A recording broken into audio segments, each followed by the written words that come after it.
Salut tout le monde, j'espère que vous allez bien en ce mercredi 18 décembre. Grosse annonce. Aujourd'hui, vraiment jour très important pour les cryptos et pour la finance. Euh, Avant de commencer, je tenais à vous dire que je vais enchaîner, on va dire que je vais faire des vidéos sur du contenu crypto, euh, comment j'investis, comment je vois le marché, etc. Plein de nouvelles choses, une sorte de news quotidienne. Et j'espère qu'en tout cas le format vous plaira. Je vous dirai les cryptos pour moi, selon moi, qui ont le plus de potentiel, etc. On va faire aussi des analyses et voilà, j'espère que ça va vous plaire. Je ne couperai pas au montage, il n'y aura rien qui sera coupé, tout sera fait en une fois. Donc vous verrez le meilleur de moi-même, on va dire ça comme ça. Pour commencer, veuillez m'excuser, un jour très rouge, très rouge pour les crypto-monnaies. Après, il faut savoir que c'est normal. C'est un jour où il y a FOMC. FOMC, on attend des grosses nouvelles. Si la nouvelle est positive, forcément, ça va aider le marché. Si elle est négative, au contraire, ça n'aidera pas. Mais je suis confiant. Mon plan de sortie n'est pas pour maintenant, quoi qu'il arrive. Donc voilà, de toute façon, vous saurez tout ça au fur et à mesure de regarder mes vidéos.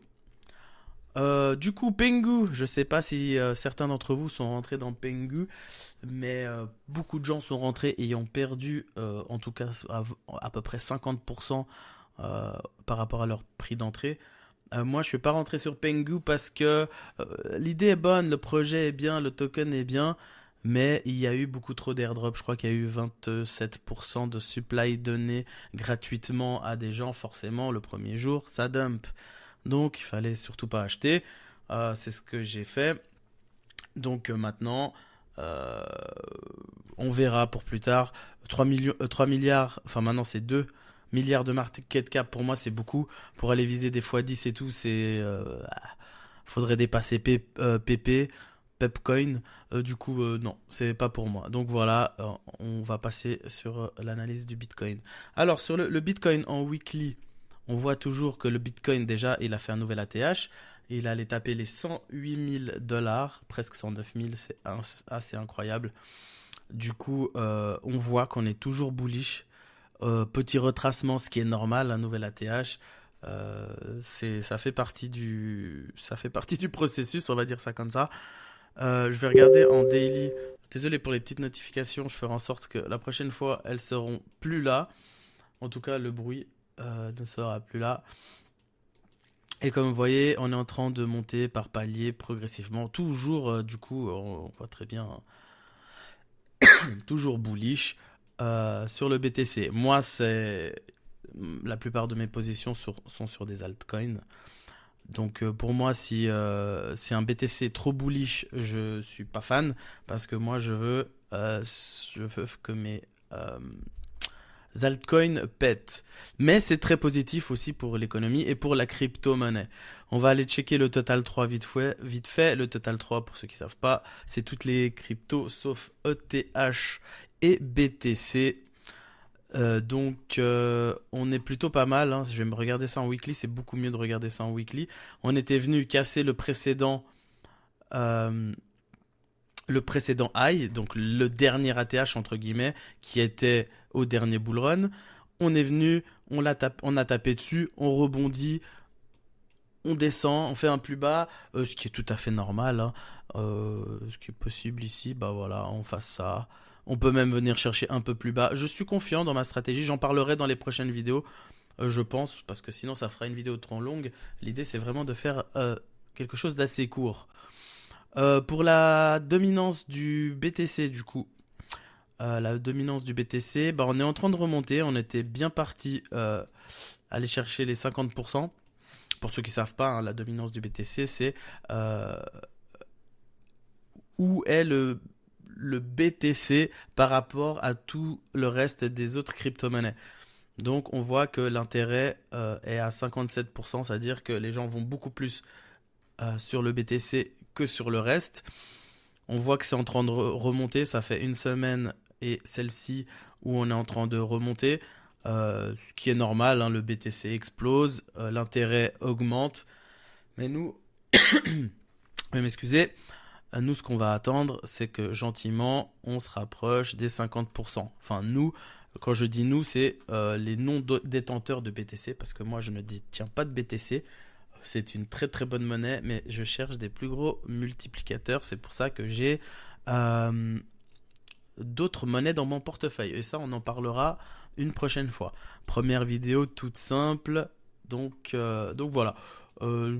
Rien à dire à part que voilà, on est bien.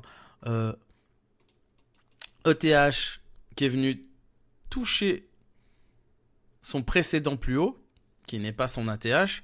C'est bon signe, entre guillemets, on est revenu, on fait un retour, on snack par ici, c'est bon signe. Et moi je pense que justement quand le BTC va commencer à perdre un peu d'intérêt, ETH va reprendre la relève et chercher un plus haut, un nouvel ATH et après les altcoins qui vont suivre. Parce qu'en tout cas, sachez que le contexte, en tout cas selon moi, le contexte économique actuel avec l'élection de Trump, etc., est favorable pour tout ça, tout ce qui est crypto, altcoin, etc.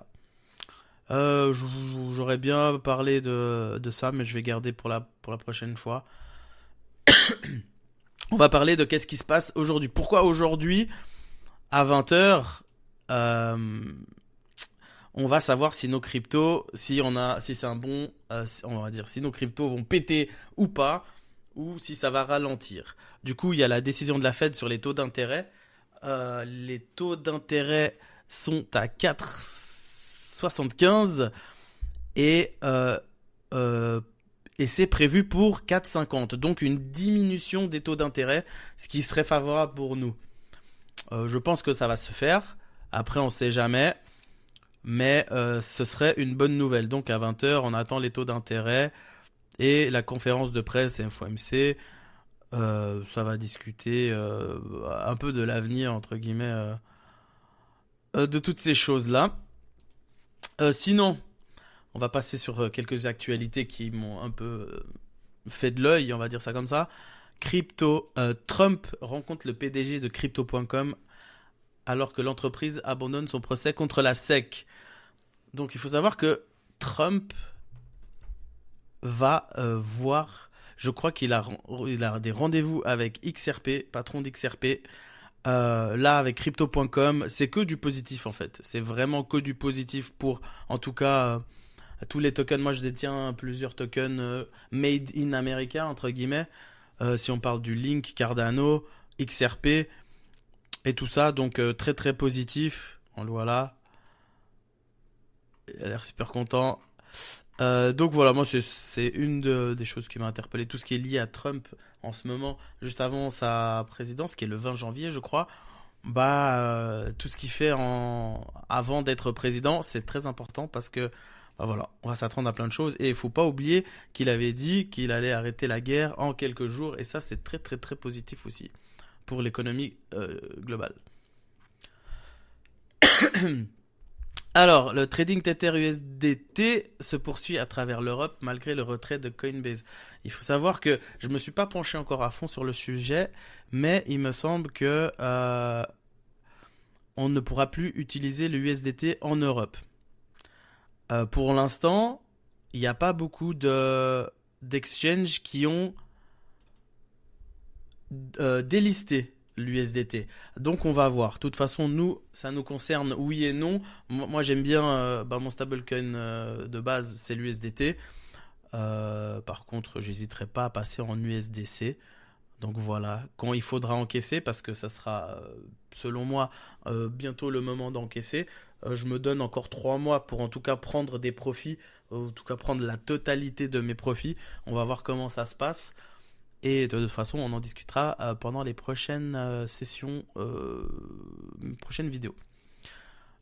Ici, on peut voir que justement, on a eu un gros pic dans l'alt season, enfin le alt season meter, je sais pas comment on l'appelle déjà, altcoin season index. Donc voilà, on a eu un pic ici. C'est vrai qu'on était dans le vert à fond. Euh, pour moi, ça veut pas dire que bah non, c'est fini l'altcoin season, elle est finie. Nanana. Non, au contraire, pas du tout. Si on va regarder les autres datas plus loin, on voit que si je prends 2021, il a quand même stagné. En 2021, tac tac tac. En 2022, il est venu, il a stagné. Là, pour moi, c'est pas bon. Alors qu'on a tous les feux verts avec Trump, l'élection de Trump, etc. Pour, pour péter ça, en fait. Pour péter ça. Mais vu que le Bitcoin prend beaucoup de valeur en ce moment, bah, c'est ce qui se passe. Je le vois bien repéter à la hausse et altcoin season, etc. Mais de toute façon, je ne suis pas devin, on verra bien. On en parlera dans les prochaines vidéos. Et ici, je voulais vous montrer le graphe, mais je crois que j'arrive plus à me connecter, c'est pas grave. Je voulais vous montrer le graphe du Pengu. En tout cas, merci d'avoir regardé. J'espère que ça vous a plu. Le format sera de mieux en mieux. C'est la première fois que, que je parle de mes investissements entre guillemets en crypto. Et de toute façon, faites toujours vos propres recherches. Euh, Bossez et vous aurez du résultat. Il faut juste simplement bosser. Donc on se voit demain ou bientôt en tout cas pour une nouvelle actu. Allez, des bisous.